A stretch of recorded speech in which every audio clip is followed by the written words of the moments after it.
3 semanas essa é a terceira semana, a gente está falando sobre viver o presente e como cada dia, cada momento é uma página em branco à nossa frente, e eu acho que dos 3 capítulos nenhum fez mais sentido para mim do que esse de hoje, porque eu estava ali sentado, falei, será que eu preciso ir lá? Já aconteceu tanta coisa hoje. E não sei vocês, eu me emocionei com algumas coisas que já aconteceram hoje aqui. Eu falei, acho que hoje eu até preferia ficar quietinho ali. Mas eu sei que algumas pessoas vieram por causa dessa série que a gente está falando, então eu me sinto motivado a falar desse assunto. E quando a gente fala de presente, é muito interessante essa palavra no português, porque o presente é um substantivo relacionado com o tempo, né, o tempo presente, mas também é algo que você doa, né, oferece. Então, tem os dois significados. Então, viver é um presente. Viver o presente é um presente.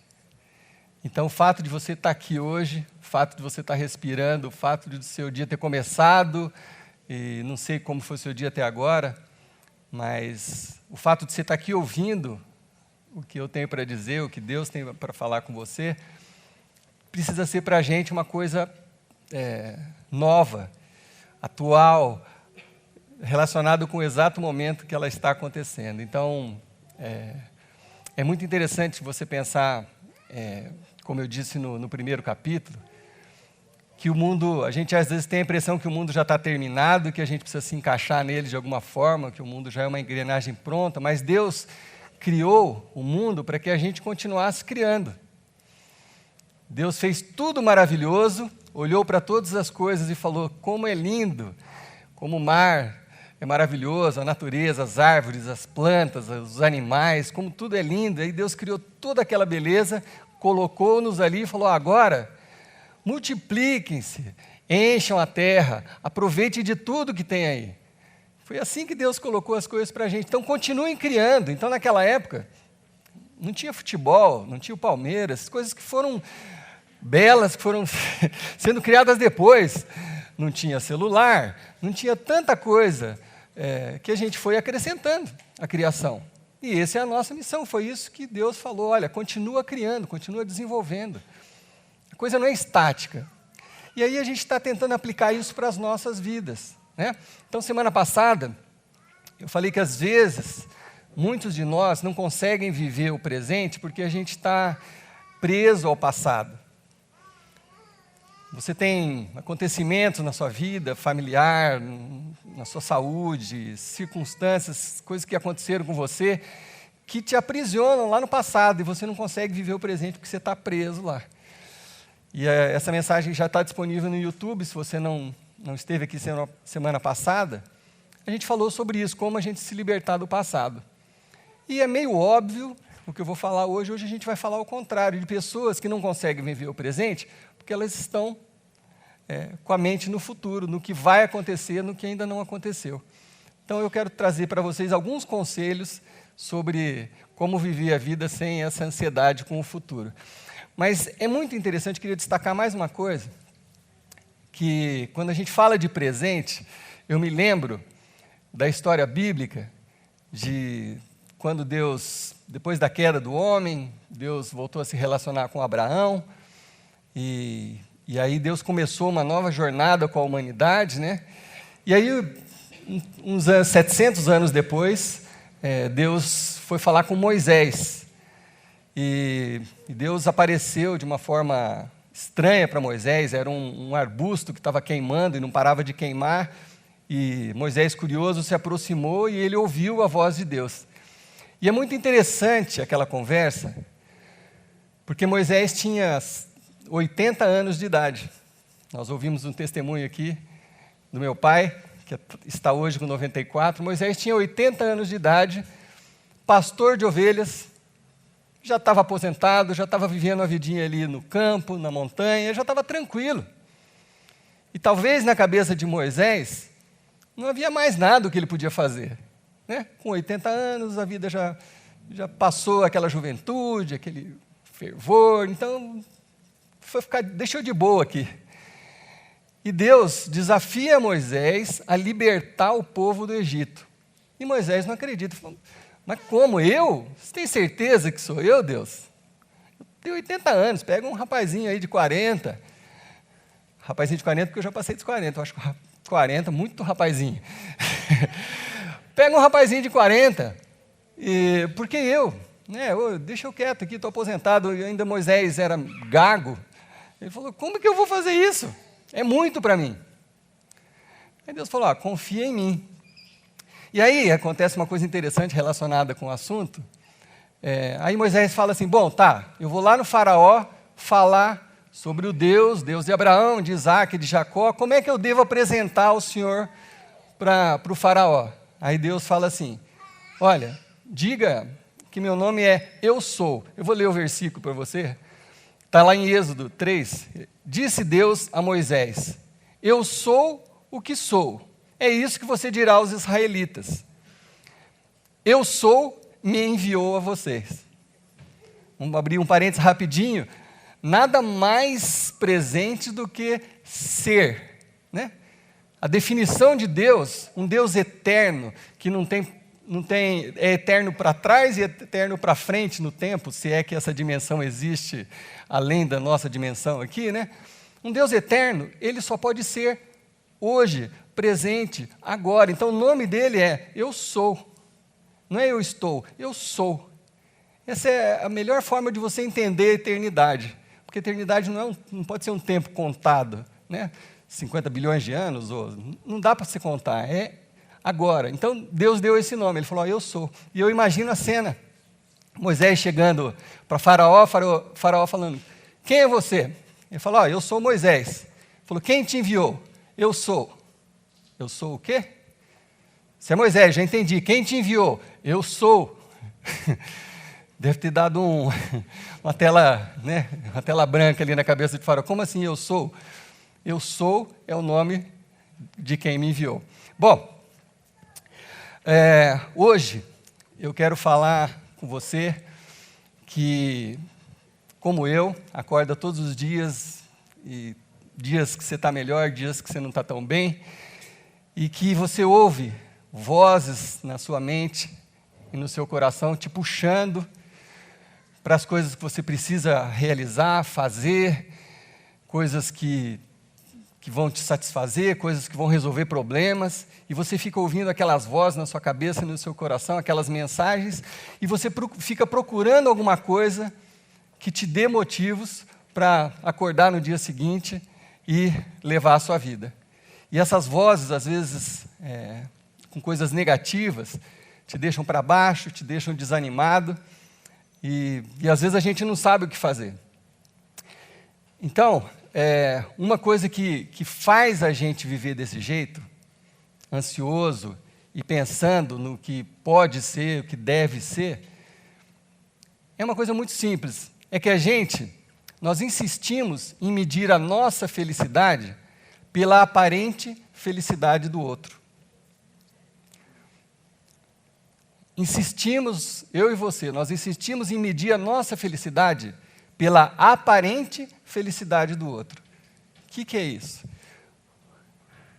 A felicidade nunca está aqui, ela está sempre em algum outro lugar.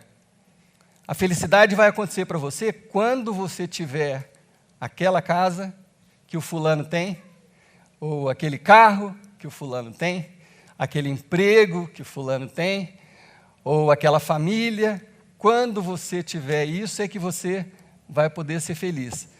E a gente vive a nossa vida nessa ansiedade, desejando algo que não está aqui, mas está lá, olhando para o lado, ao invés de olhar para dentro de nós.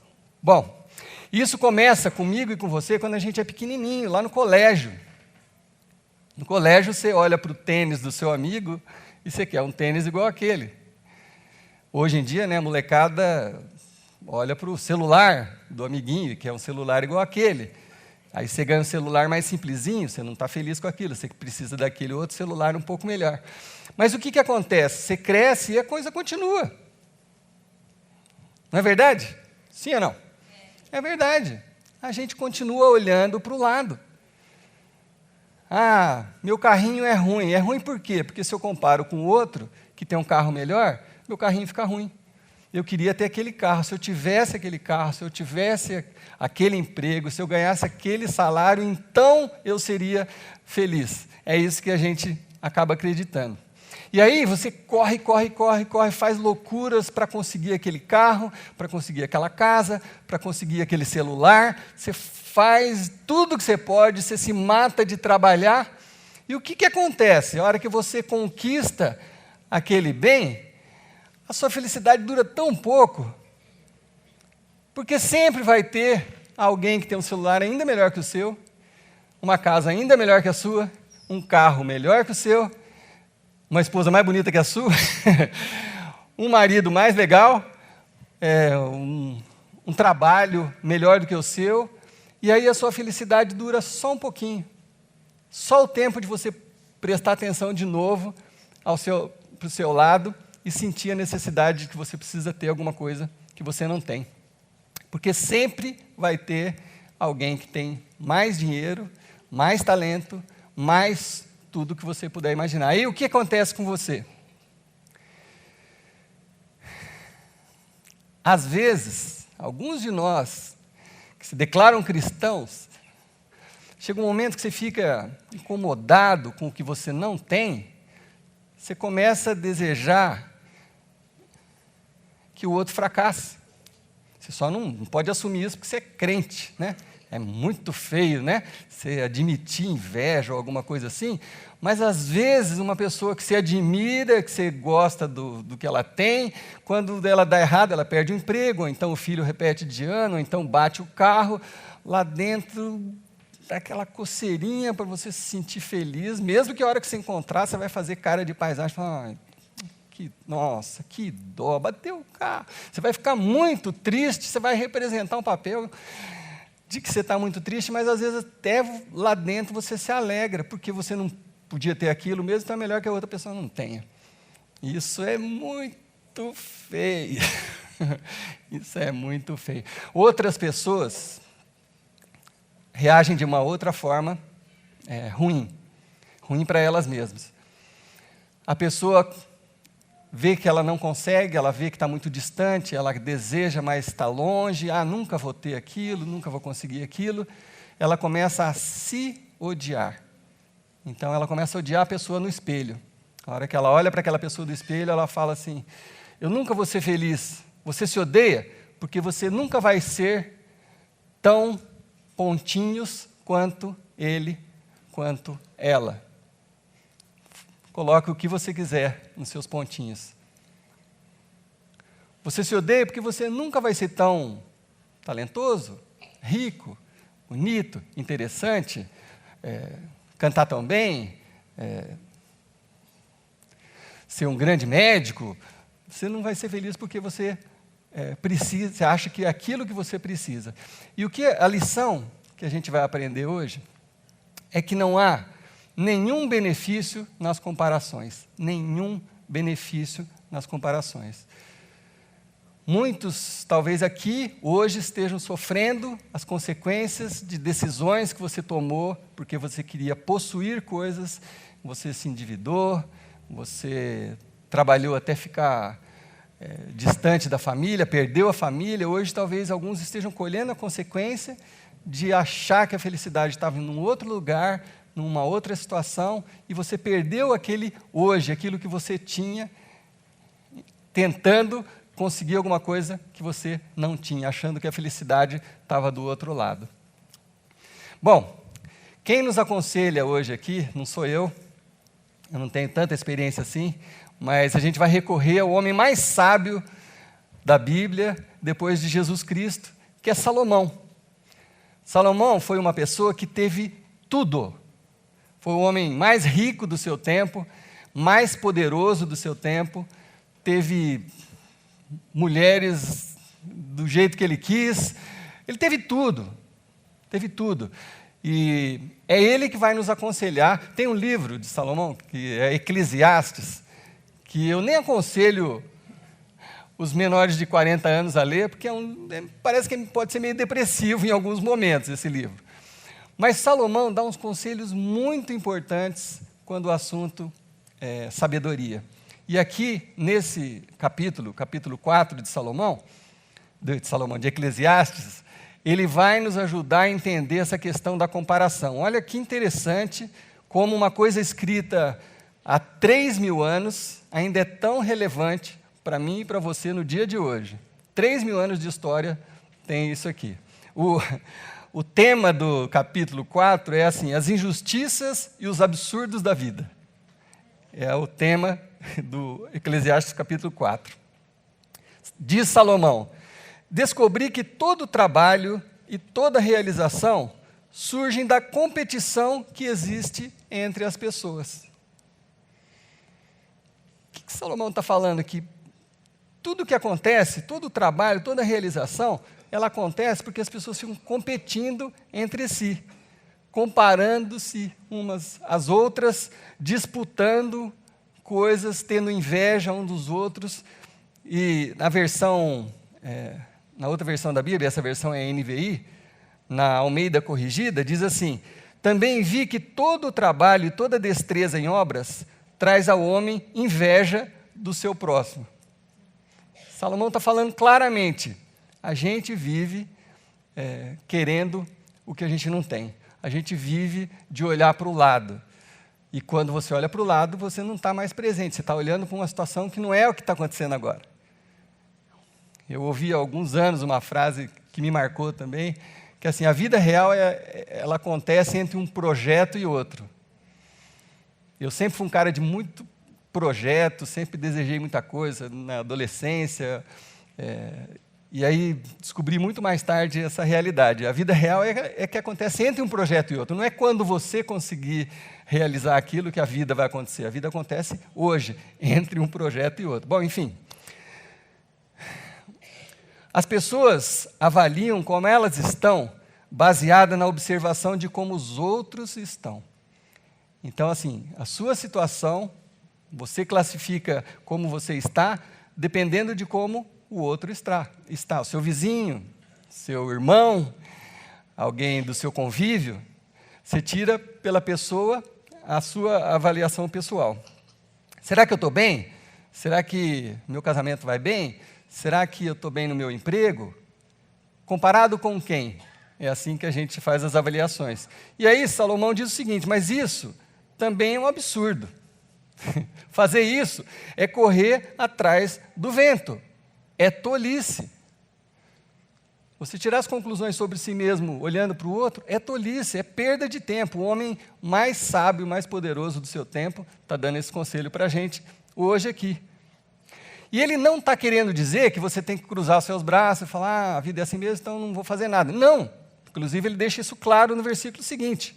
O tolo cruza os braços e destrói sua própria vida. Não é isso que eu estou falando. Salomão nunca cruzou os braços.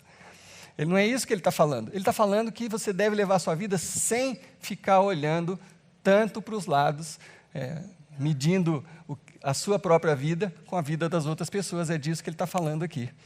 Existe um jeito de ter paz sem você precisar fazer isso. Existe um jeito de você viver o presente sem precisar estar com a cabeça numa situação que não é a atual. E ele resume tudo no próximo versículo. Olha o que ele fala.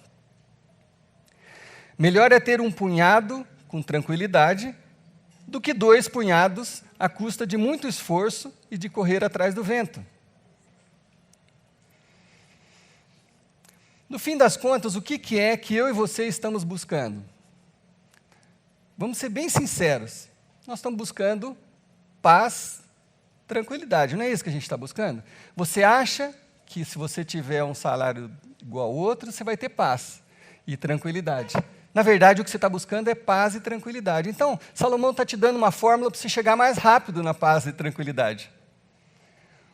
Do que você se matar, do que você perder coisas pelo caminho para conquistar alguma coisa. Salomão está dando uma dica importante. Olha, é melhor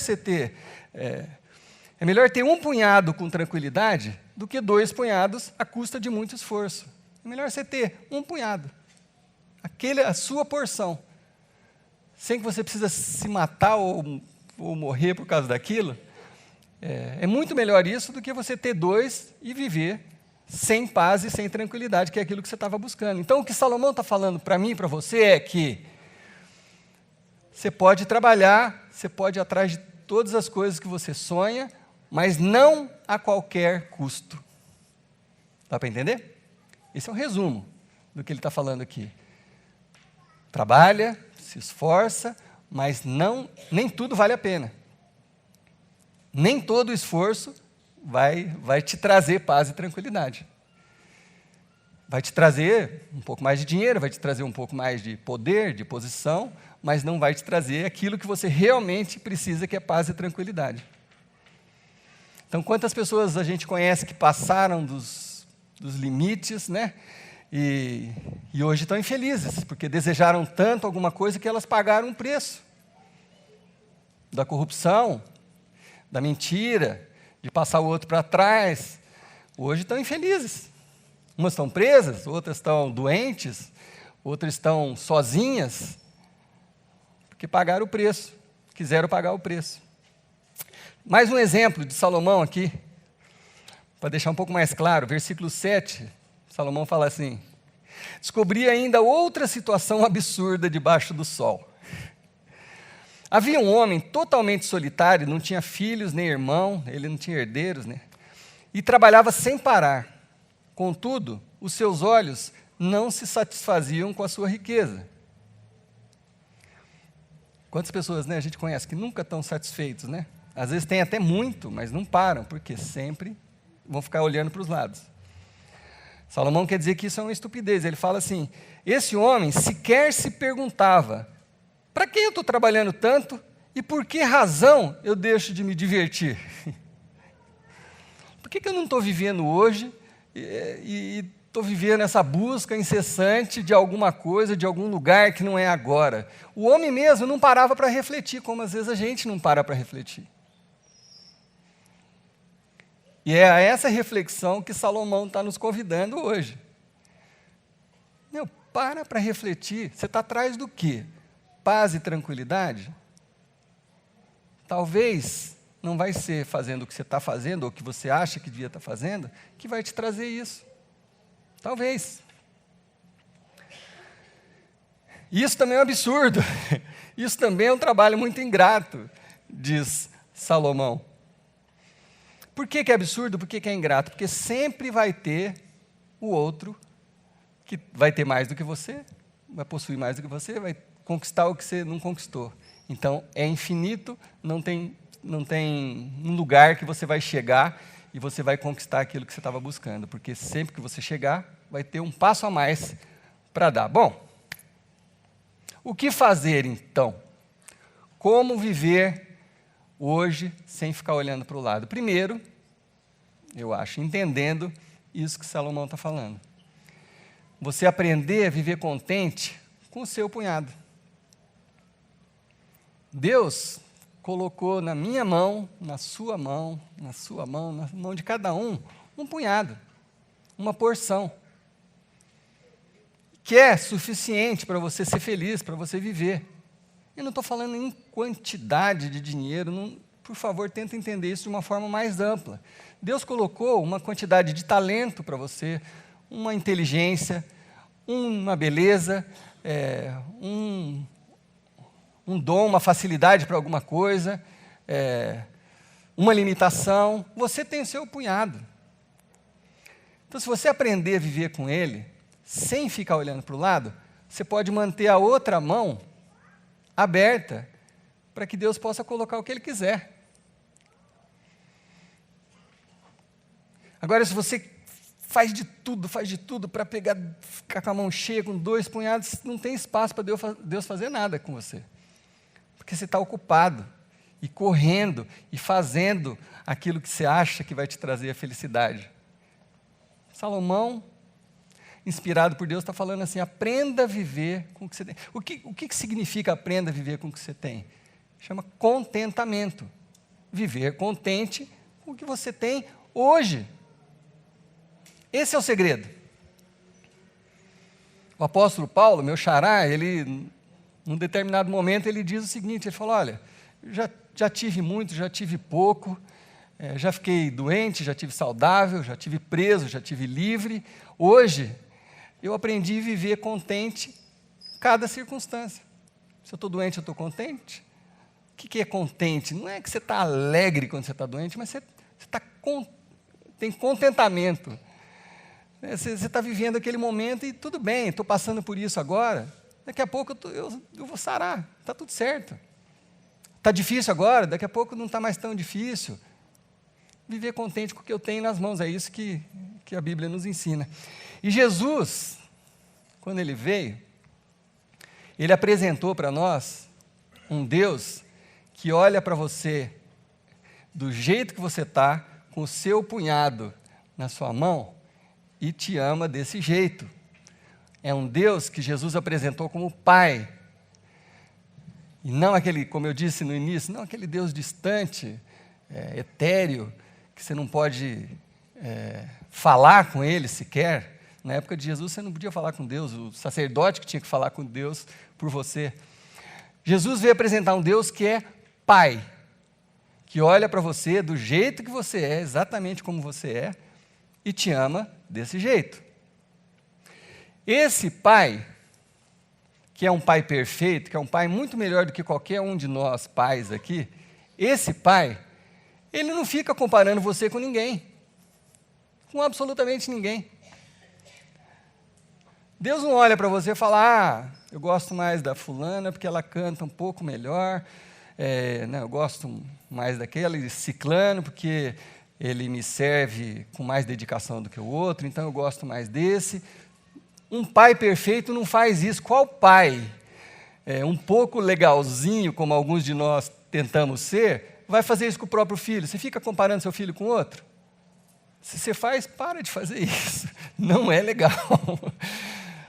Sabe, você não tem que ficar comparando seu filho. Eu queria que meu filho fosse igual o filho de não sei quem. Eu queria que minha filha fosse tão bonita quanto a filha de não sei quem. Você não faz isso com seu filho. E Deus não faz isso com você. Deus te ama do jeito que você é, com o seu punhado, com aquilo que Ele colocou nas suas mãos. E Ele tem muito para você. Ele tem. Se você tiver com a outra mão livre, Deus pode te surpreender. Mas você precisa aprender a viver hoje, com aquilo que está na sua mão, feliz. Feliz. E eu acho isso muito possível, gente. Estou falando de todo o meu coração. Você concorda, Palmira? É verdade mesmo. É verdade. Quantas vezes a gente já pôde experimentar isso nas nossas vidas? Não é que tudo vai dar certo para você ser feliz, não. É viver contente com aquilo que está nas suas mãos naquele momento. E sabendo que Deus ainda pode colocar outras coisas novas na sua outra mão, se você deixar ela livre para isso. Então, meus queridos, Jesus veio te libertar também da ansiedade com o futuro.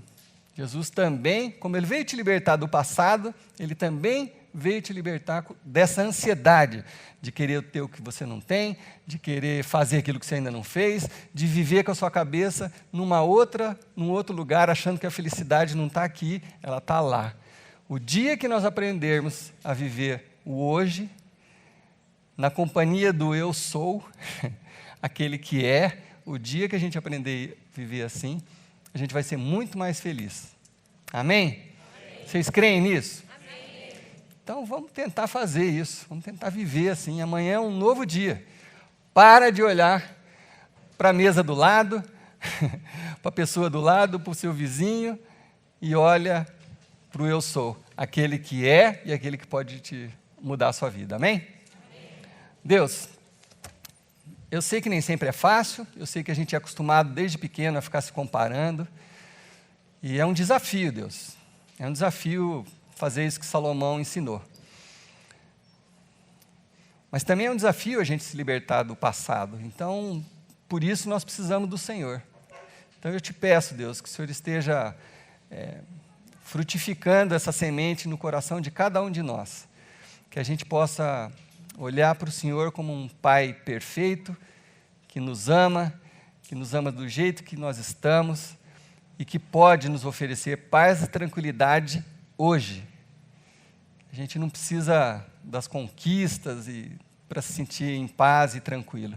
É isso que Jesus veio nos apresentar. Então, que a gente possa experimentar isso, Senhor Deus, e a gente possa viver cada vez mais o presente, olhando para toda a beleza que o Senhor colocou diante de nós e acrescentando alguma coisa, um pouco mais de beleza a essa vida, em nome de Jesus. Amém. Queridos, uma ótima semana, e domingo que vem estamos aqui com o 4º capítulo dessa série. Deus os abençoe.